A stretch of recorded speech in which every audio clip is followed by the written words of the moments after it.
نحمده ونصلي على رسوله الكريم اما بعد فاعوذ بالله من الشيطان الرجيم بسم الله الرحمن الرحيم رب اشرح لي صدري ويسر لي امري واحلل عقدة من لساني يفقهوا قولي۔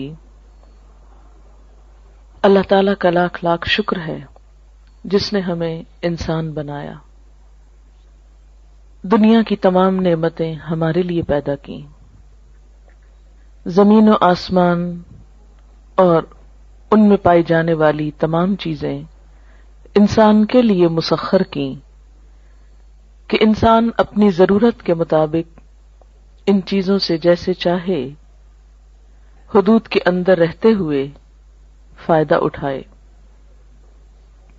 پھر اس کا ہم پر بہت بڑا احسان ہے کہ اس نے ہمیں مسلمان بنایا۔ مسلمان اس شخص کو کہتے ہیں جو دین اسلام پر ہو، اور اسلام کا معنی ہے پیس، امن۔ گویا مسلمان وہ شخص ہوتا ہے جو پرامن ہوتا ہے، اندر سے پرسکون ہوتا ہے، لوگوں کے ساتھ پرامن ہوتا ہے۔ لوگوں کے ساتھ وہی شخص پرامن ہو سکتا ہے جو اندر سے پرسکون ہو۔ اگر کوئی شخص خود اندر سے بے چین ہو، غیر مطمئن ہو، غم، غصے، غضب کا شکار ہو، وہ شخص دوسروں کے ساتھ اچھا معاملہ نہیں کر سکتا۔ اسی طرح وہ شخص جو اندر سے بدنیت ہو، حسد کا شکار ہو، بدگمانی کا شکار ہو، برے جذبات کا شکار ہو، وہ شخص بھی دوسروں کے ساتھ اچھا برتاؤ نہیں کر سکتا۔ نبی اکرم صلی اللہ علیہ وسلم نے مسلمان کی تعریف یہ بتائی کہ المسلم من سلم المسلمون من لسانہ ویدہ۔ مسلمان وہ ہوتا ہے جس کے ہاتھ اور زبان سے دوسرے مسلمان سلامت رہیں، یعنی ان کو کوئی تکلیف نہ پہنچے۔ تو جیسا میں نے عرض کیا کہ دوسروں کو سلامتی وہی دے سکتا ہے جس کا اپنا دل سلیم ہو، سلامت ہو۔ دل کی سلامتی، دل کا اطمینان اور دل کا سکون اللہ کے ذکر میں ہے۔ قرآن پاک میں اللہ تعالیٰ فرماتے ہیں الا بذکر اللہ تطمئن القلوب، خبردار اللہ کے ذکر ہی سے دل اطمینان پاتے ہیں۔ جب دل مطمئن ہو جائیں، پرسکون ہو جائیں، تو ایسے شخص کی گفتگو میں بھی ایک ٹھہراؤ آ جاتا ہے، پرسکون ہو جاتا ہے، پھر وہ دوسروں کے ساتھ معاملہ کرنے میں بھی پرامن رہتا ہے۔ اس کے لیے ضروری ہے کہ ہم سب اللہ کا ذکر کرنے والے ہوں، اللہ کو یاد کرنے والے ہوں، اللہ سے دعا کرنے والے ہوں۔ اسی وجہ سے آج کی اس شام چند دعاؤں کا انتخاب کیا گیا ہے جن کو ہم اگر اپنی زندگی کا حصہ بنا لیں تو لازمی طور پر ہمارا دل پرسکون ہو جائے گا، ہمارے حالات بہتر ہوں گے، اور یہ سب کچھ ہمیں دنیا میں بھی ایک اچھا انسان بننے میں مدد دے گا۔ اور دنیا میں اچھا انسان بننا اس لیے بھی ضروری ہے کہ یہ دنیا پرامن ہو، اور اس کے نتیجے میں ہماری آخرت پھر خوشحال ہو۔ ہم سب جنت کی خواہش رکھتے ہیں، ہم سب جنت کے امیدوار ہیں، جنت کے انتظار میں ہیں، لیکن یاد رہے کہ جنت پرامن لوگوں کی بستی ہے۔ جنت میں وہی جا سکتا ہے جو یہ ثابت کرے کہ میں ایک پرامن انسان ہوں۔ دنیا میں بھی جو انسان خود پرامن طریقے سے نہیں رہتا، اور دوسروں کی جان، مال، عزت، آبرو پر حملہ کرتا ہے یا ان کو نقصان دیتا ہے، تو ایسے شخص کو معاشرے میں کھلم کھلا چھوڑ نہیں دیا جاتا۔ دنیا میں بھی ایسے شخص کی جگہ جیل خانہ ہوتی ہے۔ ایسے لوگ جو معاشرے کا سکون برباد کریں، معاشرے میں بے چینی پیدا کرنے کا سبب ہوں، ان کو دنیا میں بھی پکڑ کر قید کر دیا جاتا ہے، اور اگر وہ دنیا کی قید سے بچ بھی جائیں، ان کا کوئی جرم ثابت نہ ہو سکے اور دنیا میں کوئی سزا نہ پا سکیں، تو آخرت میں ایسے لوگوں کے لیے پھر یقینی طور پر جیل خانہ ہے۔ اللہ کے جیل خانے کا نام جہنم ہے۔ وہ کون سی چیزیں ہیں جو انسان کو جہنم میں لے جاتی ہیں؟ ان میں انسان کی بری نیت سب سے پہلے آتی ہے۔ اگر کوئی شخص خانہ کعبہ کا طواف بھی کر رہا ہو لیکن اس کی نیت اللہ کو خوش کرنا نہیں، لوگوں کے سامنے اپنی نیکی کا پرچار کرنا ہے، تو اس کی وہ نیکی جعل سازی شمار ہوگی، قابل قبول نہ ہوگی۔ اسی طرح دوسری چیز جو انسان کو اللہ تعالی کی نظر میں گراتی ہے، وہ زبان کا غلط استعمال ہے۔ جھوٹ، چغلی، غیبت، دوسرے کو طعنہ دینا، یہ تمام چیزیں انسان کو اللہ تعالی کی نظر میں گرا دیتی ہیں۔ یہاں تک حدیث میں آتا ہے کہ بسا اوقات انسان باقی زندگی میں کچھ اچھے ہی کام کرتا ہے، لیکن اپنی زبان سے بعض اوقات ایسا کلمہ نکالتا ہے، ایسی بات نکالتا ہے کہ اس ایک بات کی وجہ سے وہ جہنم کی گہرائیوں میں جا پہنچتا ہے۔ ایک مرتبہ ازواج مطہرات میں سے ایک نے دوسری کے قد کے بارے میں کچھ اظہار خیال کیا کہ فلاں تو ٹھنگنی ہے، ٹھنگنی کہتے ہیں جس کا قد چھوٹا ہو۔ آپ صلی اللہ علیہ وسلم نے یہ لفظ سن لیا۔ آپ نے فرمایا تم نے اتنی سخت بات کی ہے کہ اگر اسے سمندر میں بھی ملا دیا جائے تو اس کا پانی بھی کڑوا ہو جائے۔ لیکن ہمارے عام طور پر ماحول میں اس قسم کے تبصرے کسی کے ناک پہ، کسی کے جسم پہ، کسی کے قد پہ، کسی کے رنگ پہ، کسی کی چال پہ، کسی کی لباس پہ کس قدر عام ہے، اور کبھی ہم نے منہ سے ایسے غلط لفظ نکالتے ہوئے سوچا بھی نہیں کہ ہم کوئی بری بات کر رہے ہیں۔ ہم کہتے ہیں تو کیا ہوا، وہ ایسے نہیں ہے، میں کوئی جھوٹ کہہ رہا ہوں، اور یہ کہہ کر اپنے آپ کو مطمئن کر لیتے ہیں اور پھر رواں تبصرے شروع کر دیتے ہیں۔ عام طور پر گفتگو کا موضوع لوگ ہوتے ہیں اور لوگوں کے ظاہر پر، حالت پر، شکل و صورت پر زیادہ تبصرے ہوتے ہیں۔ ان تمام اخلاقی برائیوں سے بچنے کے لیے ضروری ہے کہ انسان اللہ تعالیٰ سے مدد مانگے، اللہ تعالیٰ سے مدد لے۔ قرآن پاک میں اللہ تعالیٰ فرماتے ہیں کسی بھی مشکل سے نجات پانے کا جو ذریعہ ہے وہ ہے وَاسْتَعِینُوا بِالصَّبْرِ وَالصَّلَاةِ، مدد مانگو صبر کے ساتھ اور نماز کے ساتھ۔ نماز اللہ کے ذکر کا بہترین طریقہ ہے، اللہ کو یاد کرنے کا۔ نماز ایک دعا بھی ہے، لیکن نماز کے علاوہ یا نماز کے بعد بھی اللہ کو یاد کرنا اہل ایمان کا طریقہ ہوتا ہے۔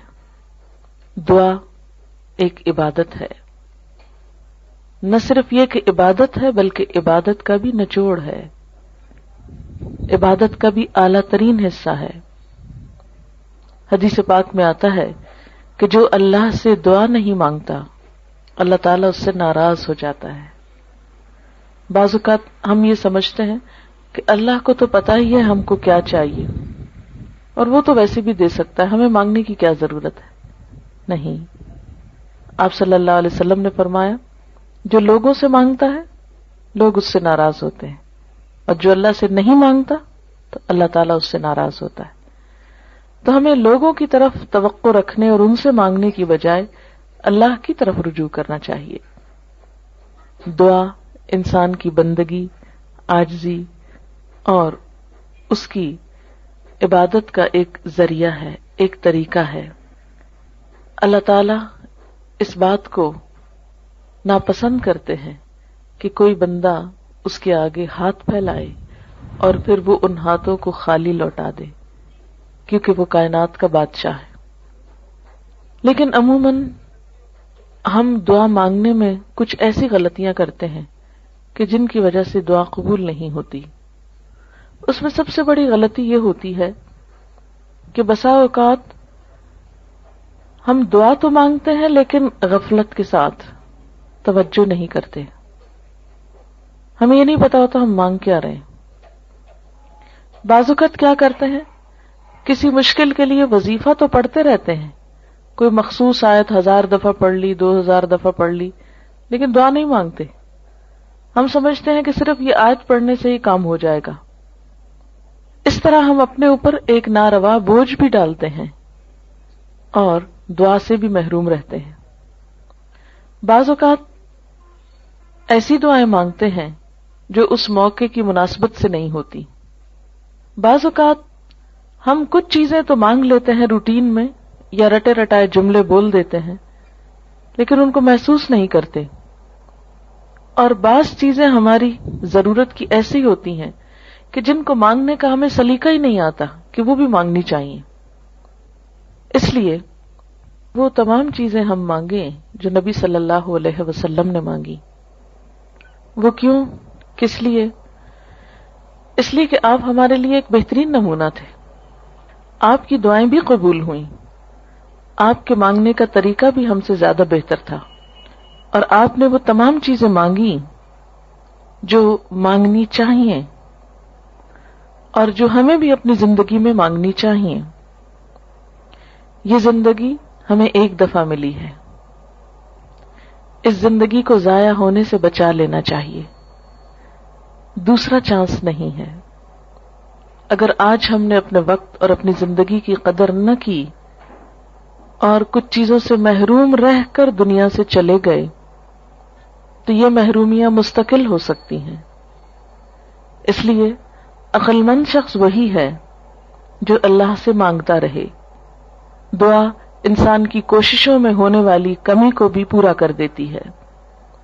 ایک شخص جو مانگتا رہتا ہے وہ اگر عمل میں کچھ کم بھی ہو تو دعا عمل میں آگے بڑھاتی ہے، اور اگر پھر بھی کمی رہ جائے تو اس کمی کو پورا کر دیتی ہے. ہماری کچھ دعائیں تو مانگی ہوئی فوراً پوری ہو جاتی، کچھ ایسے ہوتی ہیں کہ جو پوری نہیں ہوتی لیکن ان کے بدلے کوئی آنے والی مصیبت ٹل جاتی ہے. آپ صلی اللہ علیہ وسلم نے فرمایا کہ ایک طرف سے دعا اٹھتی ہے اور دوسری طرف سے مصیبت آ رہی ہوتی، وہ دونوں آپس میں جھگڑنے لگتی ہیں. دعا مصیبت کو اوپر لے جاتی ہے کہ واپس جاؤ، اس بندے پہ نہیں آؤ، اور مصیبت اترنا چاہتی. پھر فرمایا جس میں زیادہ زور ہوتا ہے وہ دوسرے کو دبا لیتی. اگر دعا میں طاقت ہے، دعا میں قوت ہے، شوق ہے تو وہ مصیبت کو واپس لے جائے گی. اور اسی طرح اگر دعا پھیکی ہے، ڈھیلی ڈھالی ہے، یا مانگی نہیں یا پوری نہیں تو پھر مصیبت آ جاتی ہے. تو دعا کا ایک فائدہ کیا ہے؟ بسا اوقات وہی چیز مل جاتی جو ہم مانگ رہے ہوتے ہیں. بعض اوقات وہ تو نہیں ملتی، وہ جا رہی ہوتی ہے لیکن راستے میں وہ ایک آنے والی مصیبت کو واپس لے جاتی.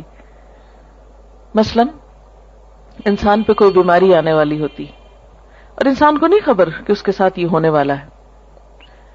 انسان کچھ اور مانگ رہا ہوتا ہے، مال مانگ رہا ہوتا ہے، اولاد مانگ رہا ہوتا ہے، گھر مانگ رہا ہوتا ہے، یا جو ہماری عام روزمرہ زندگی میں مانگنے کی چیزیں.